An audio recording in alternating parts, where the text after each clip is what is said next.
Shalom saudara yang dikasih Tuhan. Renungan pagi ini terambil dari Matius pasal 5 ayat yang ke-6. Berbahagialah orang yang lapar dan haus akan kebenaran, karena mereka akan dipuaskan. Lapar dan haus yang dimaksud Yesus adalah lapar dan haus spiritual atau rohaninya, bukan lapar dan haus secara jasmani.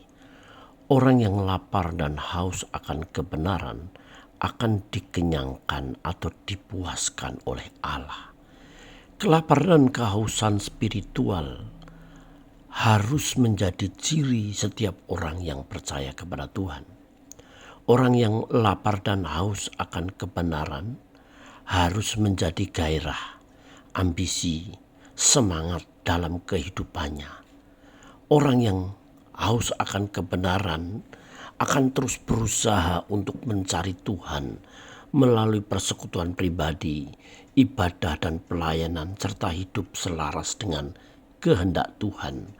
Dan Tuhan menjanjikan akan memberi kepuasan batin yang hanya dirasakan oleh orang-orang yang mencari Tuhan dengan segenap hati.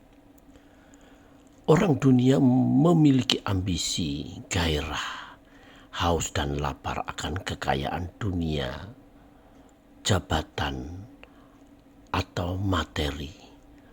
Orang yang memiliki kehausan dan kelaparan akan dunia tidak akan pernah puas atau dipuaskan oleh dunia ini. Hal ini berlawanan dengan kehausan dan kelaparan rohani. Akan mendapat kepuasan dari Allah sendiri. Saudara-saudara yang dikasihi Tuhan Yesus Kristus, kebenaran atau dikaiosoni dalam Alkitab memiliki 3 dimensi. Yang pertama, kebenaran legal, ialah pembenaran pulihnya hubungan manusia dengan Allah atas dasar iman kepada Kristus Yesus. Roma pasal 5 ayat 1. Sebab itu kita yang dibenarkan karena iman, kita hidup dalam damai sejahtera dengan Allah oleh karena Tuhan kita Yesus Kristus. Kebenaran hanya dapat diperoleh dengan beriman kepada Yesus Kristus dan bukan melakukan hukum Taurat. Yang kedua, kebenaran moral, yaitu ketulusan karakter dan perilaku yang berkenan di mata Tuhan, bukan seperti ahli Taurat dan orang-orang Farisi yang kelihatannya di luar nampaknya baik, tetapi tidak berasal dari hati yang penuh dengan kemunafikan.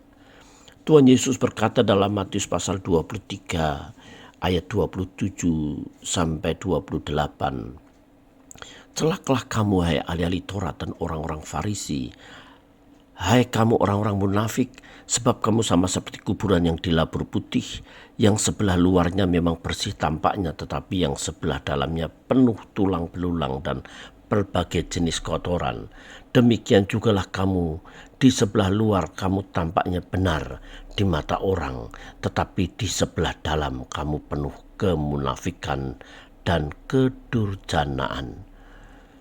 Sehingga Yesus dalam kebenaran moral ini mengatakan dalam Matius 5 ayat 20, "Maka aku berkata kepadamu, jika hidup keagamaanmu tidak lebih benar daripada hidup keagamaan ahli-ahli Taurat dan orang-orang Farisi, sesungguhnya kamu tidak akan masuk ke dalam kerajaan surga."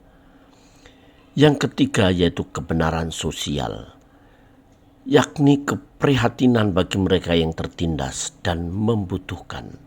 Namun keprihatinan di sini bukan sebatas simpati dan empati, melainkan ada tindakan nyata dalam perbuatan baik.